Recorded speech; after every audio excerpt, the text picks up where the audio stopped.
கொண்டார் சுவாமி. நாம சர்க்கரையில் பொங்கல் வைப்போம் சரணங்கள் பாடி.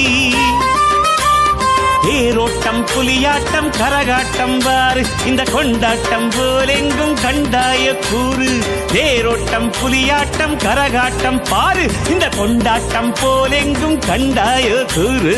தேரோட்டம் புலியாட்டம் கரகாட்டம் பாரு, இந்த கொண்டாட்டம் போலெங்கும் கண்டாய கூறு. பங்குனியின் உத்திரத்தில் அபிஷேக திருநாளாம், அதை பார்த்தவர்கள் இல்லங்களில் சந்தோஷம் குறையாதா. உத்திரத்தில் வந்தருள்வார் கை கொண்டார் ஐயனாரு, உத்திரவுதான் கொடுப்பார் குறைகள் தீர்க்க வருவாரா. அன்புடனே அன்னதானம் நடக்குதிங்கே பாரு, அதை உண்டவர்க்கே சேருமையா செல்வம் 16. அன்புடன்